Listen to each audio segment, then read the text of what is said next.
Oramizda shom tushishi bilan yurak urishi tezlashib, vahimali o'y-xayollarga beriladigan insonlar bor. Ko'pchilik buni oddiy charchoq deb o'ylaydi, ammo aslida bu jiddiy ruhiy muammo hisoblanadi. Ushbu holatlar sizga tanish bo'lsa, Salomat bo'ling loyihasini oxirigacha kuzating.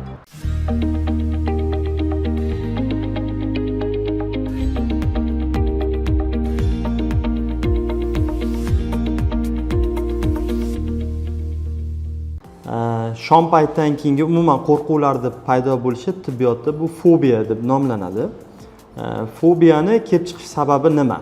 Eng asosiysi fobiya umuman qaysi organga tegishli esa bu bosh miyani kasalligiga tegishli. Fobiyani tushunishlik uchun shu bosh miya kasalligini qisqacha tushunib olishlikni tavsiya bergan bo'lardim. Bosh miyani kasalliklarini 3 ta katta guruhga bo'lsangiz, eng katta guruhda bu neyropsixolog deydi, inson batamom xotirasidan ajraladi. Bu demensiya, Alzheimer shunga o'xshash kasalliklar. Ikkinchisi bo'lsa bu organik kasalliklar. Organik kasallikda miya to'qimasi to'g'ridan-to'g'ri shikastlanish bilan kechadi. Bunda nima bo'ladi bemorda? Parez, paralij, qo'l, oyoq ishlamasligi yoki bo'lmasam ichda ko'rish, g'ilaylik, gapdan qolish shu holatda yuzaga keladi. Ana endi fobiyalarda bo'lsa, miya to'qimasi shikastlanmaydi. Miya to'qimasini MRT qilib ko'ring, har tomonlama kontrast bilan qiling, har xil usullarda miya to'qimasi sog'lom bo'ladi. Lekin bemorda shikoyat saqlangan bo'ladi. Asosiy narsa nimaga?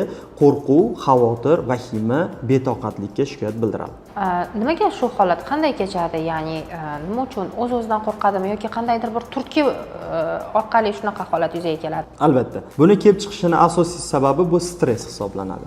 Stresslarni bo'lamiz funksional va patologik stresslarga. Funksional stresslar bu tabiiy stresslar. Ya'ni inson bir maqsadga erishmoqchi bo'lsa, misol uchun suv havzasiga boryapti, bir marta bordi, yana 2-3 marta borishlik uchun yana bu stress bo'ladi unga. Endi hayot davomida o'tkazilgan stresslar, oilada, jamiyatda kelishmovchilik yoki bo'lmasam to'satdan paydo bo'lgan o'ta kuchli darajadagi stresslar. Ya'ni bular nima? Inson hayotda bo'ladi. Ona farzandini ajraladi to'satdan. Yaqinda bizda ham bo'lgan holat, yosh ona farzandi avariya bo'lyapti, bitta oyog'ini kesib tashlashyapti. Bu o'tkir stress hisoblanadi. Shuni fonida insonning bosh miyasida stressga javob beruvchi neyromediatorlar va gormonlarning miqdori oshib ketadi. Bular qaysilar desangiz, adrenalin, noradrenalin, kortizol, dopamin, shunga o'xshash moddalar. Ularda doimiy qonda aylanib yurishligi yurak qon tomir sistemasiga, nafas olish sistemasiga ta'sir qiladi. Bemorlar to'satdan yuragim tez urib ketyapti, vahima bo'lib ketyapman, davleniyam ko'tarilib ketyapti, boshim og'rib, boshim aylanyapti degan kuchli darajadagi shikoyatlarni bildirishadi. Bunaqa holatlar, bunaqa depressiya, kuchli stressga tushgan odamlar juda ham ko'p-da, lekin ularda masalan hammasida ham bunaqa holat yuz beravermaydi. Qandaydir o'sha holat yuz berayotgan insonning miyasida qanaqadir bir nuqson bormi-ki, shunga sabab bo'ladi. Chunki hamma stressga tushgan odamlarda ham kuzatmaymiz, to'g'rimi? To'ppa-to'g'ri aytyapsiz. Bu ruhiy tolerantnost deydi, ya'ni ruhiyatning chidamliligi. Stressga bir ta'rif beradigan bo'lsa, o'zi stress bu organizmning stressorga bergan javob reaksiyasi. Insonda stressorga bergan javob reaksiyasiga tolerantnost, ya'ni kuchi baland bo'lsa, stresslarga qaramaydi. Endi bu narsani mana insonlarda e'tibor bersalaringiz kasalliklarning turi ko'p. Kimdir gipertoniya kasalligi, qon bosimi oshib yuradi. Kimdir sahr bo'lib qoladi. Kimdir insult bo'lib qoladi. Kimdir bo'lsa mana shu fobiyaga chalinadi. Ya'ni insonda bir kasallikka moyillik degan narsa bor. Bularda eng asosiy negizda turadigan narsa bu yoshlikdan berilgan ta'lim ham juda katta bog'liq. Ya'ni ota-onani farzandga bergan ishonchi. Agar bolani yoshligidan hadeb tanqid qilaverilsa, bola aytayotgan gap eshitilmasdan, u tafakkur qilinmaydigan bo'lsa, bolada borgan sari o'zida ishonch kamayib ketadi. Natijada jamiyatga qo'shilishi bilan arzimagan stressga ham shunaqa kasallikka chalinib qoladi. Shu holat bilan namoyon bo'ladi. Asosiy simptomlar va tashxis haqida gaplashaylik. Bu ruhiy holatning asosiy alomatlari nimalardan iborat? Birinchi, bu fobiyalar, to'g'ri aytdingiz, bu ruhiy buzilish hisoblanadi. Ya'ni bu psixologik buzilish hisoblanadi. Buni asosiy tekshiruvlarida, buni alohida o'zini testlari bor. Bemorda, ya'ni depressiya holatini baholovchi testlar bor. Ularga alohida ballar qo'yib chiqiladi va depressiyaning darajasi, ya'ni yengil, o'rta, og'ir darajadagi depressiyaga bo'linadi. Bunda depressiyaga tushgan yoki fobiya bilan chalingan insonlarni siz MRT qilsangiz ham, qon tahlillarini ko'rsangiz ham hech narsa topa olmaysiz. Hech qanday o'zgarish chiqmaydi. Mana shu hozir jamiyatda bo'layotgan muammo ham shu. insonlarda yurakda ozgina tez urib ketyapti, vahima his bo'lsa kardiologga yuguradi. Oshqozonchi faoliyati pasayib qoladida, hazm qilishga qiynaladi. Gastroenterologga boradi. Gastroenterolog bitta dori qo'shadi, kardiolog bitta dori qo'shadi, terapevt bitta dori qo'shadi, lekin hech qanday o'zgarish bo'lmaydi. Nega o'zgarish bo'lmaydi desangiz, buni soddaroq qilib tushuntirib beraman. Bir pechka bo'lsa, pechkani o'zini karnayi bo'ladi. Karnayga siz suv urganingiz bilan u pechka sovimaydi. Yonib turgan cho'g' bu bosh miya. Bu bosh miyani o'zini lecheniyasi bor. Bunga davo bersangiz, bemor juda osonlik bilan tuzalib ketadi. Ya'ni demoqchi bo'lganingiz, yondosh kasalliklar ham bor. Buni bilmagan bemor hali oshqozoni og'risa asosiy yondosh kasalliklar bilan hisoblashilmaydi. Qo'shilib ketib qoladi. Bemorlar misol uchun gastrit kasalligi bilan og'rigan bo'lishi mumkin. Oldindan yoki bosh og'rishi bilan og'rigan bo'lishi mumkin-da. Fobiya qo'shilganda bu kasalliklar yana kuchayib ketadi miqdori. Natijada ana menda yuragimda kasallik bor deb ko'proq shu mutaxassislarga borishga majbur qoladi. Lekin yaxshilab o'tirib gaplashilganda hammasini tagida stress, katta yo'qotish, bir katta muammo bo'ladi. Shuni hisobidan kasallik rivojlanadi. O'sha stresslarni bo'lganimizda o'tkir, surunkali stresslar bo'ladi. O'tkir stresslar boya aytgandek, to'satdan avariya yoki o'lim holatlarini kuzatganda. Surunkali stresslarchi oilada kelishmovchiliklar. Kelin qaynona bilan, ota ona bilan, farzand bilan yuzaga keladigan muammolar oqibatida kelib chiqadi. Hammasini tagini bundoq so'rasangiz, shuni oqibatdan kelib chiqadi. Mana bu paytda o'sha tibbiy psixologlarning yordami juda ham katta muhim. Panika, xuruj, vahima bosishi bilan bog'liq oddiy xavotirning farqi nimada? Xo'p. Shu fobiyani bizda obsessiv fobik nevroz degan turi bor. Nima degani obsessiv fobik nevroz? Bu miyaga o'tirib qolgan o'y, fikr, xayollarni doimiy aylanib yurishi. Fobiya, fobik degani ya'ni o'sha narsadan qo'rqish degani. Endi panik xurujlar bilan namoyon bo'lishi bu obsessiv fobik nevrozni bitta turi hisoblanadi. Juda ko'p kasalliklarda obsessiv fobik nevrozni o'zi ketaveradi. Ya'ni o'y, fikr, xayol doimiy aylanib yuradi va nimadandir qo'rqib yuradi. Endi panika bo'lsa, bu o'sha obsessiv fobik nevrozni xuruj davri hisoblanadi. Bitta xuruj berganda birdaniga yurak qon tomir sistemasining faolligi ko'tarilib, davleniya ham ko'tarilib ketadi, puls ham ko'tarilib ketadi, bemor nafas olishga qiynalib qoladi. Mana bu holatlar ekstreniy holatlarga ham olib kelib qo'yadi-da. Shahardagi, viloyatlardagi ekstreniy bansiyalar, ya'ni tezkor yordamga muhtojlik sezishadi. Unda borib ko'rilganda, haqiqatan ham ekigini ko'rganda, normada yurakda pulsi 76-80 ta ursa, u bemorlarda 150 taga chiqib ketadi. Davleniya 190 gacha ko'tarilib ketadi. Lekin anamnezini ko'rib surishtirganingizda, u oldin davleniya bilan og'rimagan, pulsi ham normada bo'lgan bo'ladi. Panik xurujlar birdaniga qonga boya aytganimizda stress gormonlar, adrenalin, noradrenalin, kortizolda birdaniga katta miqdorda tushish bilan bog'liq. Shuni hisobiga panik xurujlar bo'ladi. Panik xurujlar tushiruvchi dorilar berilganda hamma simptomlar orqaga qaytadi. Xavotirlar ham qaytadi hammasi. Tushunarli. Qo'rquvchi. Ayni kech tushishida u qo'rquvmi yoki vahima, xavotir bular qaysi biri bo'ladi? Aytaman sizga. Qo'rquv, xavotir, vahima, betoqatlik. Bular birgalikda yuradi hammasi. Qaysidir bemorlarda ustunlik qiladi. Kimdadir qo'rquv, kimdadir bo'lsa betoqatlik ustunlik qiladi. Betoqatlik nima degan? Bemor bir joyda o'tira olmaydi. Koridorga chiqadi, ko'chaga chiqadi, aylanadi, keladi, o'zida betoqatlik. Qo'rqyapsanmi desa, yo'q deydi, men hech narsadan qo'rqqanim yo'q, betoqat bo'lib ketyapman. Qo'rquv bilan qiynalgan bemorlar bo'lsa, hech qayerga chiqishni xohlamaydi, yurishni ham xohlamaydi. Shunaqangi bemorlar bor, даже avtomobillarda qo'rquv bo'ladi, chiqa olmaydi. Ko'chaga chiqishdan qo'rqadi. Jamiyatga qo'shilishdan. Bir xilgi holatlarda mana kuzatamiz bizda kanserofobiya degan narsa bor. Qo'shnisi rak bo'lib kasallikdan o'lgan bo'lsa, bu miyasi yozilib qoladi. Mana shu holatlar bilan namoyon bo'ladi. Turiga qarab ajratiladi. Ya'ni mashinaga chiqmagan bo'lsa, avariya bo'lishidan qo'rqadi. Xuddi shunday. Zilzila bo'lsa, zilzila bo'lishidan. Oldindan prognoz qilishga o'tib ketadi bemor. Yana bitta qo'shimcha qilmoqchi edim, mana yaqinda COVID infeksiyasi. COVID infeksiyasidan keyin qo'rquv, xavotir, vahima juda ham ko'payib ketdi. Chunki depressiyaga moyil bo'lgan insonlar ko'p. O'zi COVID bo'lmagan bo'lsa ham, qo'shnisi yon atrofida COVID bo'lgan bo'lsa ham, bemorlar o'zi shu narsani chuvsa qilishni boshladi, ya'ni his qilishni boshlashdi. His qilish hisobiga o'zida kasallik yo'q bo'lsa ham, mana o'sha COVID sentrlarga borganimizda bemorlar o'zi yotib oldi. Menda COVID bor deb. Qonini tekshirsangiz, analizni hammasini ko'rsangiz hech qanday COVID yo'q. hech qanday asorat yo'q. Shunaqa. Bu qo'rquvlarning eng asl tubida nima yotadi? Stress va o'sha ong ostida saqlanib qolgan, amalga oshmagan o'zidagi ichki kechinmalar.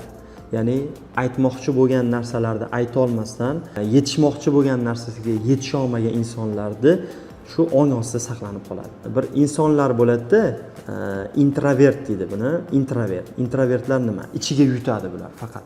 Hech kimga yoyilmaydi, ochilmaydi, hattoki ota-onasiga. Ekstravertlar bo'ladi. Ma'lumotlarni oladi, birdaniga yoyib yuboradi. Bozorlarda bir ko'rib qolasizlar, bir ayollar bo'ladi, baqir-chaqir qilib hammasidan alamini oladi, keyin birpas kelimdan o'tiradi, keyin sekin kechirim so'rashni boshlaydi.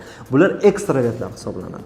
Introvert insonlarda shu fobiyaga chalinish, depressiyaga chalinish juda ham ko'p kuzatiladi. Demak, ko'proq erkaklar chalinar ekanda, to'g'rimi bu? Ha, erkaklarda ham bo'ladi, lekin statistika bo'yicha aytaman, ko'proq ayollar. O'zi umuman kechki payt kuchayadigan tashvish, evening anxiety deyiladimi? Shunaqami? Psixik holati salomatlikka qanday ta'sir ko'rsatadi? Aynan birinchi bo'lib qaysi organlariga ta'sir qiladi? Qarang, men sizga aytaman, o'zi bu qo'rquv, vahima holatlari insonni o'limga olib kelmaydi. Qo'rquv, xavotir, vahima hech qanday kasallikka olib kelmaydi. Qo'rquv, xavotir, vahimani o'zi ham shifokorga, bemorni olib kelmaydi. Qo'rquv, xavotir, vahimadan paydo bo'lgan shikoyatlar bemorni vrachga olib keladi. Ya'ni yuragini tez urib ketishi, bo'g'ziga nafas tiqilib qolishi, ovqat yesa hazm qila olmaslik, kekirish, haddan tashqari ko'ngil aynishlar, mana bu belgilar olib keladi. Endi fobiyani, ayniqsa shomdan keyin yuzaga keladigan fobiyalarni qaysi organiga ta'sir qilishi insonda hammada har xil kechadi. Kimgadir yurakka beradi, buni kardiofobiya deydi. Kimgadir oshqozon ichigiga beradi, bu gastrointestinal, ya'ni ichaklarda ta'sirlanish sindromi deydi. Kimgadir nafasga bersa, hozir aytaman, u neyrorespirator sindrom deydi. Buyraklarga berganda buyrak soha og'riqlarni his qilish mumkin, xolos. Bu fobiyada aytdim, men stress yotadi. Stress bo'lganda insonda immunitet tushadi. Immunitet tushganda yallig'lanish jarayonlari kuchayib ketadi organizmda. Bizda ham tabiiy ravishda yallig'lanish jarayon bo'ladi, lekin bizni immunitetimiz kuchli bo'lgani uchun yallig'lanish sezmaymiz, organizm yengib ketadi. Lekin mana bu fobiyalarda bo'lsa pastga tushadi, yallig'lanish jarayonlari kuchayadi, natijada belda og'riq, bo'g'imda og'riq, yelkada og'riq, oyoqda og'riq, har xil shikoyatlar bilan namoyon bo'ladi. Fobiya bilan kasallangan bemorda shikoyatlarni eshitsangiz 20 dan ortiq shikoyat bo'ladi, lekin o'zanida bitta. Ya'ni o'sha qo'rquvni o'zi yotadi. Bolalarni demak, mana shu kelgusida ulg'aygach, uni stresslari boshqa biz endi har doim nazorat qila olmaymiz. Ko'chada stress olishi mumkin, bog'chada yoki maktabda. Men maslahat berardim, avvalambor bolani eshitishdi. Ko'pchilik ota-onalarimiz bu yosh bola deb o'ylaydi. Bu hech narsani tushunmayapti deydi. Bitta narsani tushunsin ota-onalar. Bola 18 yoshigacha 16 yoshgacha taqlid yo'li bilan katta bo'ladi. Ya'ni atrofni qarab, o'rganib, taqlid yo'li bilan katta bo'ladi. Ota-ona bolaga xuddi kattalardek muomala qiladigan bo'lsa, kattalardek hurmat qiladigan bo'lsa, bolada o'ziga bo'lgan ishonch ortadi. O'ziga bo'lgan ishonch nima degani? Bu insonda o'ziga ishonchiga javob beruvchi mana bu serotonin, aktiv dopaminlar bo'ladi. Miqdori ko'p bo'ladi. Natijada insonda ruhiy tolerantligi kuchli bo'ladi va ayniqsa sport juda katta rol o'ynaydi bolalarda. Sportdan ham aynan qaysi desangiz, suzish katta rol o'ynaydi. Chunki bola suvga tushganda u uchun juda katta suvni juda katta hajmda ko'radi. Shunaqa. Va albatta yengil atletikalar juda katta yordam beradi bolaga. Bular bilan siz chiniqtirib boradigan bo'lsangiz, bolani ishonchi o'ziga ortadi va shu bilan bir qatorda aqliy mehnat. Aqliy mehnatdan shaxmat juda katta yordam beradi. Shaxmatda bilasiz, juda ham yo'llar ko'p va insonda hali vaziyatdan chiqib ketish imkoniyatini oshirib beradi. Natijada bola ulg'aygan sari o'zida shu holatlar yuzaga kelsa ham vaziyatini topib chiqib ketishga yordam beradi. Shu 3 ta narsani men tavsiya bergan bo'lardim. Asosiy qo'rquv masalan o'limdan bo'lishi mumkinmi? Eng negizida masalan o'limdan qo'rqish bo'lishi mumkinmi? Voy, men o'lib qolaman. Shom tushishi bilan faqat shu o'lim haqida o'ylaydigan odamlar bor. Albatta. Bunaqa bemorlar mana shom tushgandan keyin qachon kuchayadi desak, bemor o'zi qolganda, yolg'iz qolganda kuchayadi. Agar atrofini o'rab turgan yaqinlari bo'lsa, bemorda deyarli qo'rquv sezilmaydi. Chunki yonida turgani uchun xuddi shunday. Shom paytdan keyin bemorlarda ko'pida yolg'iz qolish holati yuzaga keladi. Natijada bemorda fobiya kuchayib ketadi. O'lim hissi hammasida bo'ladi bemorlarda. Aynan shuning uchun ham murojaat qiladi. Bitta narsani tushunish kerakki, fobiya kimga qaysi darajada ta'sir qilishligiga bog'liq. Agar ruhiy tolerantlik darajasi kam bo'lgan insonlarda bo'lsa, bu kuchayib ketaveradi. U nafaqat svetda, u yorug'da ham kuchayib ketaveradi. Bemorlarimiz bor, bizni kunduz kunda ham qo'rquv, o'lim hissi bilan yuradi. Biologik soatlar, gormonal o'zgarishlar, bular qanchalik rol o'ynaydi? Xo'p. Biologik soat bu sirkada ritmi deb nomlanadi ilm fanida. Sirkada ritmi Alloh taolo shunday yaratgan. Biologik soat hammada har xil. Ya'ni hammada har xil degani insoniyat uchun, boshqa nabobot olami uchun, hayvonot olami uchun boshqa bo'ladi. Inson uchun asosiy aktivlik sirkada ritmi bu kunduzgi vaqtga to'g'ri keladi, ya'ni yorug'lik. Bizni ko'zimizga yorug'lik tushishi bilan insondan melatonin gormonlari kamayib, o'rniga bizni uyg'otuvchi kortizol degan moddalar miqdori oshadi va bizga aktivlik beradi, dopaminlar qo'shiladi va biz kun bo'yi aktiv bo'lib ishimizni qilib, kechki soat, ya'ni shomdan keyin asta-sekinlik bilan yana miyada melatonin hosil bo'lib, soat 10-11 ga eng yuqori pikka chiqadida va inson uxlaydi, dam oladi. Endi mana ukki bor, boyug'li bor, ko'rshapalak bor. Ularda qanaqa sirkadian ritmi? Ular tunda aktiv bo'ladi, kunduzi bo'lsa ular uyqu vaqtida bo'ladi. Endi insonlardagi sirkadian ritmini buzishi ham o'zi, ya'ni ongli ravishda amalga oshiradi.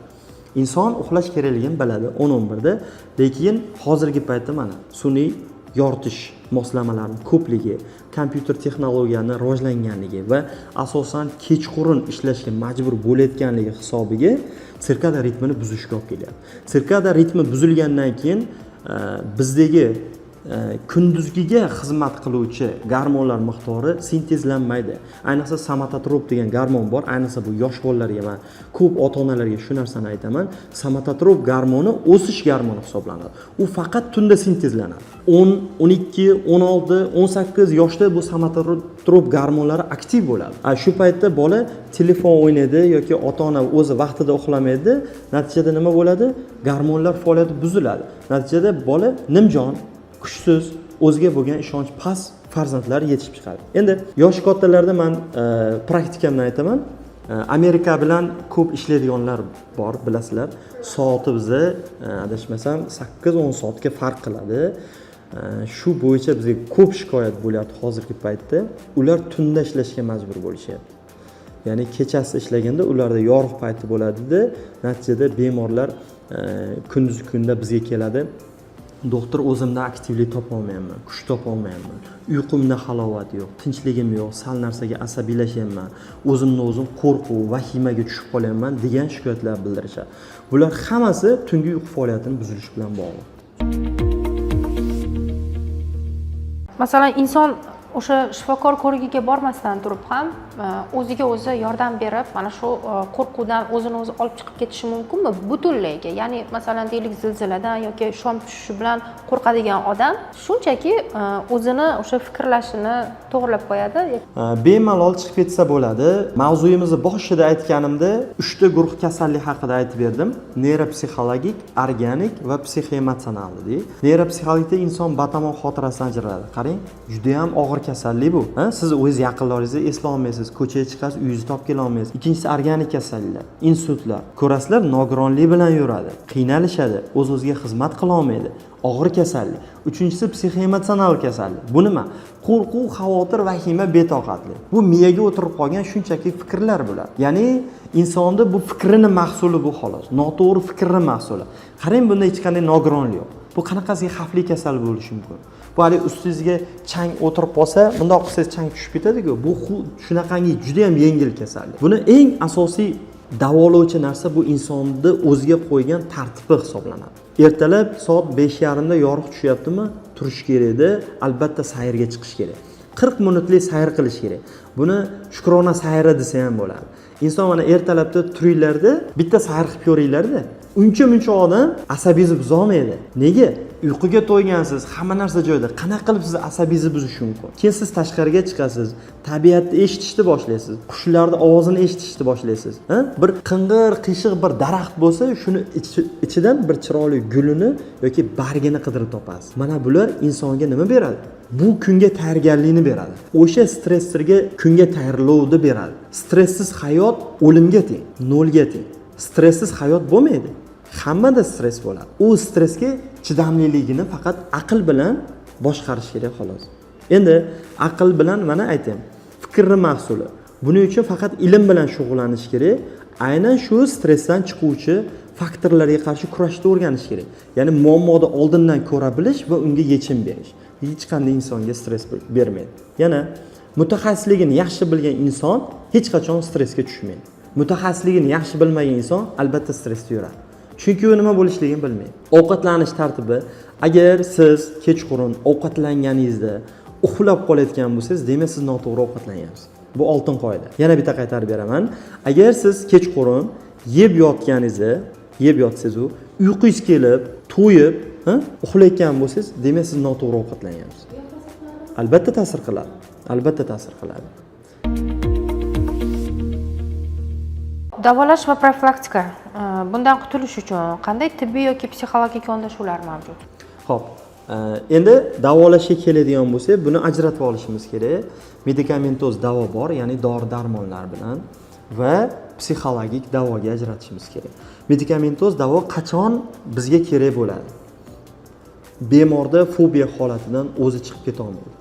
Juda ham qiynalishadi. Shu uchun ham mana olimlar uzoq vaqt davomida aynan qo'rquvga javob beruvchi bosh miyadagi markazlarni aniqlashgan. Bu insondagi limbik sistema deydi. Aynan limbik sistema bo'yicha juda ko'p ishlar qilingan. Ko'rsalaringiz bo'ladi. Bitta joyini misol qilib beraman. Bodomsimon degan bezlar bor miyani ichida. Shuni olib tashlashganda insonda batamon qo'rquv yo'q bo'lib qolgan. Bu lekin xavfli bu. Chunki u yo'ldan mashina o'tib ketsa ham qo'rqmaydi u. Shunda yo'liga chiqib beraveradi. 7-etajda tursa ham pastga tashlavergan o'zini. Tushundingizmi? Ya'ni bodomsimon bez yo'q bo'lgandan keyin insonda qo'rquv bo'lmaydi. Aynan shu qo'rquvga javob beruvchi neyromediatorlar deydi. Shuni aynan qaysi bir qo'rquvga javob beryapti? Shuni bloklovchi dorilar topilgan. Antidepressant guruhga kiruvchi ko'p dorilar qo'rquvga qarshi. Neyroleptik guruhlarga kiruvchi dorilar, bular qo'rquvga qarshi dorilar. Ya'ni ma'lum bir vaqt berilganda miyadagi o'y, fikr, xayollar kamayadi. Po'stloq o'ylashi kamayadi. Insonda qo'rquvlar asta-sekin pasayadi. Ana endi bemor dori-darmonlardan o'zini yaxshi his qilgandan keyin endi buni programmasini yaxshi tomonga o'zgartirish kerak.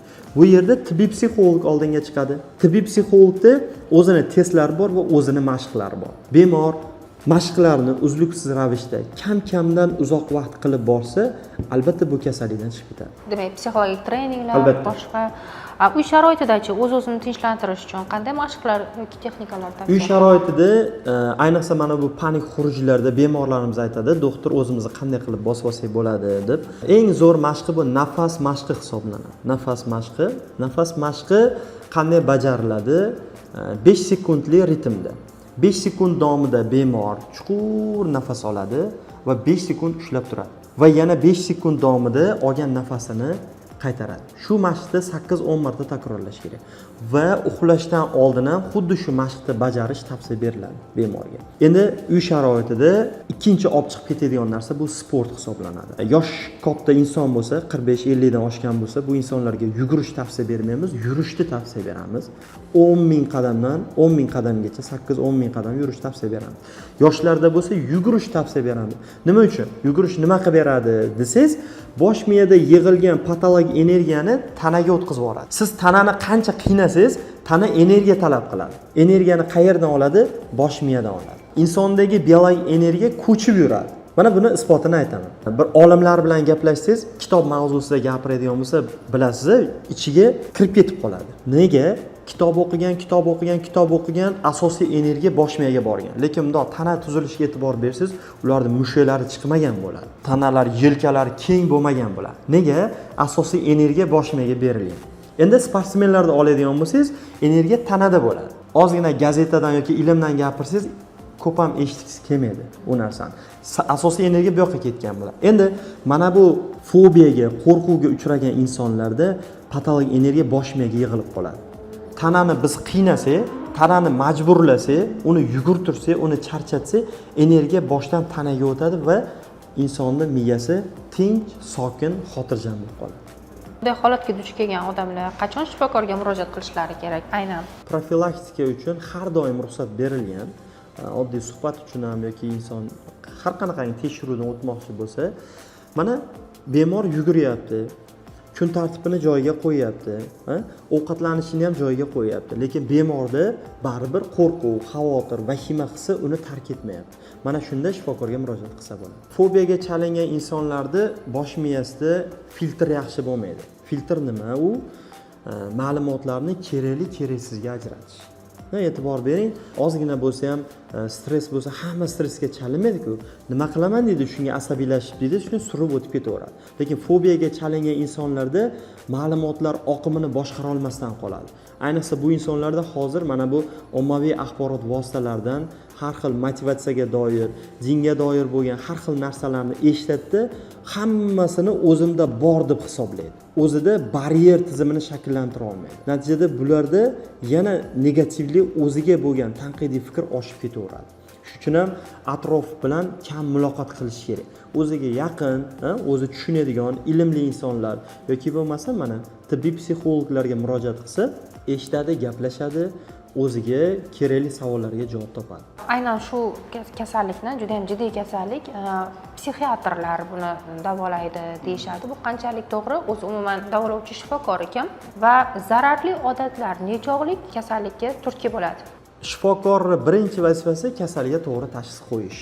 Bemorda faqat qo'rquv, xavotir, vahima, tushkun kayfiyat, o'ziga bo'lgan ishonch kamliligi, bir qarasa yuragida og'riq, oshqozonchida og'riq, bo'g'izga nafas tiqilib qolyapti. Shu holatlar bo'lsa, o'ziga ishonch pasayib ketgan bo'lsa, tibbiy psixolog. Endi bemor o'zini tanqid qilmayapti. Ya'ni men yaxshiman deydi, lekin ota-onasi bilan gaplashganingizda bu o'zi bilan o'zi gaplashyapti deydi. Alohida o'tirib oladi, qorong'i xonaga kirib oladi, hech qayerga chiqmaydi deydi. Keyin bemor bilan suhbatlashganimizda qulog'ingizga narsalar eshitiladimi desangiz, ha eshitiladi. Kim gapiradi desa, bir ayol kishi gapiradi deydi. Yoshi nechida desa, yosh deydi. Yoki bir kichkina odam bor deydi. Men shuni ko'raman. Ya'ni eshituv gallyutsinatsiyasi, ko'ruv gallyutsinatsiyalari bilan namoyon bo'lsa, psixiatr davolaydi. Ya'ni bu yerda juda ehtiyot bo'lish kerak. Ya'ni bemorda agar psixiatrik muammo bo'lsa, siz psixolog sifatida ishlab qo'yadigan bo'lsangiz, bemorni og'irlashtirib qo'yasiz. Tushunarli. Zararli odatlarchi?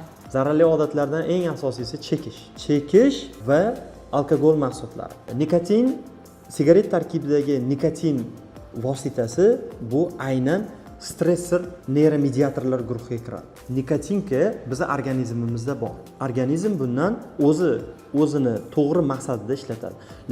Lekin nikotinni haddan tashqari qonda ko'p bo'lishligi insonda stressorga javob beruvchi gormonlar miqdorini ko'taradi.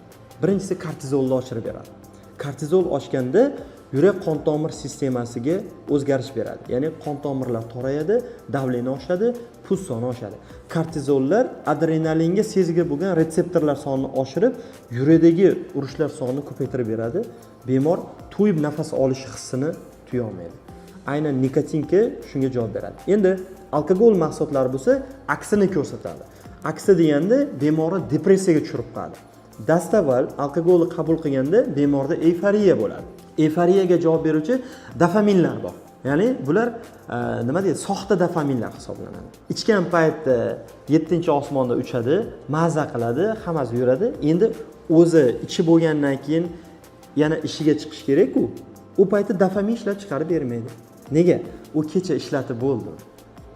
Endi bugun ishlab chiqarib bera olmaydi. Shuning uchun ham alkogol bilan qabul qiluvchilar depressiyaga tushib qoladi, sigaret bilan bo'lsa ko'proq vohma, fobiyaga duchor bo'ladi. Mana shu fobiyaga duchor bo'lgan odamlarni bilasizmi, ularga sen nevropatolog ko'rigiga borishing kerak yoki psixiatr, psixolog ko'rigiga borishing kerak, davolanishing kerak desa, xuddi men jinni emasman deydi-da. Bu esa xuddi jamiyatda bir shu soha vakillariga nisbatan yanglish bir qarashlar, tushunchalar shakllanib qolganmi? Hop, buni bir yaxshi tomoni bor, bir yomon tomoni bor. Bemor o'sha vaqtda, ya'ni o'zida qo'rquv, xavotir, vahimada yurgan bo'lsa, depressiv holatda bo'lsa, yo men yaxshiman degani bu inson o'zi chiqishga harakat qilyapti. Shu kasallikdan chiqishga harakat qilyapti. Ya'ni yuqorida aytgan toifangiz Ha? uchinchi Xuddi shu. emotsional.